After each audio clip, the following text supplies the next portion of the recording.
अस्सलामुअलैकुम मेरे प्यारे दोस्तों, अगर आपको सबक आमोज कहानियाँ और इस्लामिक वाक़ियात सुनने का शौक है तो प्लीज हमारे चैनल को सब्सक्राइब करें।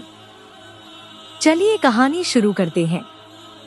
लखनऊ के एक पुराने मोहल्ले में रईस अहमद अपनी बीवी शकीला, बेटा असलम, बेटी आयशा और बूढ़ी माँ अम्मी जान के साथ एक जर्जर मकान में रहते थे।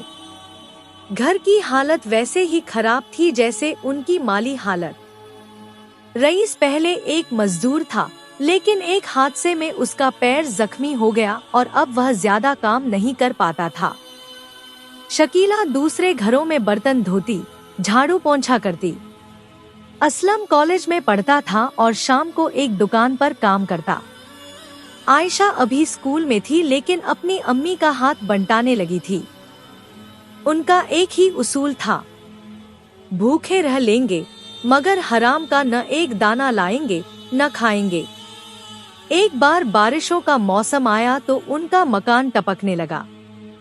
प्लास्टिक की चादरों से छत को ढांपने की नाकाम कोशिश की गई।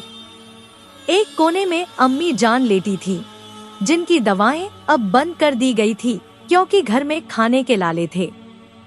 असलम कभी कभी सोचता, काश मैं भी कोई शॉर्टकट लेता जैसे बाकी लड़के लेते हैं। नकल करके नंबर, झूठ बोलकर नौकरी। मगर अब्बू का चेहरा याद आते ही मेरी हिम्मत जवाब दे जाती है।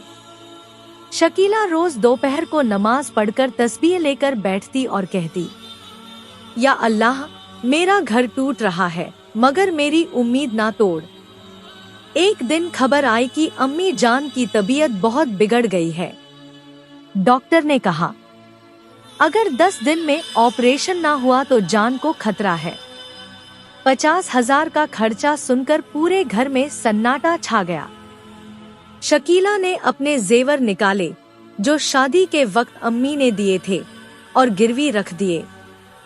असलम ने अपनी पढ़ाई कुछ दिनों के लिए रोक दी। आयशा ने अपने स्कूल के जूते उतार कर रख दिए क्योंकि अब ट्यूशन की फीस नहीं दी जा सकती थी।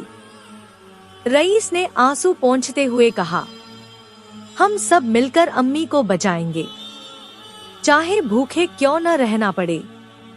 10वें दिन ऑपरेशन हुआ और कामयाब रहा। अम्मी जान बच गई। वो दिन था और एक हफ्ते बाद की सुबह जब दरवाजे पर दस्तक हुई।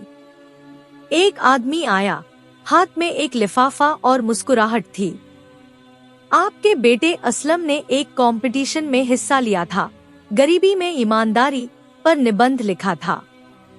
वो पहला इनाम जीत गया है, 1 लाख रुपए का स्कॉलरशिप। घर में जैसे ईद हो गई। असलम को आगे की पढ़ाई के लिए स्कॉलरशिप मिली और शहर के एक बड़े कॉलेज से बुलावा आया। 6 महीने बाद असलम को एक मल्टीनेशनल कंपनी में इंटर्नशिप मिली। उसका स्टाइपेंड ही पूरे घर का खर्च चला सकता था। यशा को वापस स्कूल भेजा गया, नए जूते, किताबें और एक चमचमाता बैग। शकीला अब एक सिलाई सेंटर चलाने लगी, जहां मोहल्ले की औरतें कपड़े सीना सीखती। रईस के पुराने लकड़ी के आंगन की जगह अब एक पक्की छत थी, जिसमें ना पानी टपकता ना उम्मीद। एक दिन रमजान के महीने में असलम तरावीह से लौट रहा था जब उसके पास एक छोटा लड़का आया। भाईजान, मेरे अब्बू बीमार हैं, कुछ मदद मिल सकती है?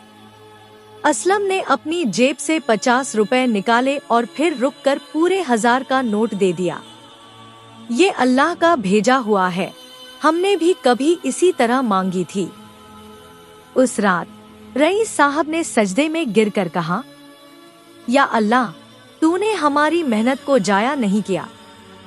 तूने हमारे सब्र का इनाम दुनिया में भी दिया और ईमान को बचा लिया।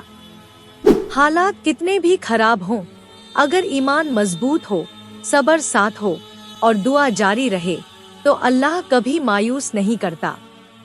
मेहनत और सच की राह मुश्किल जरूर होती है, मगर मंजिल यकीनन सुनहरी होती है।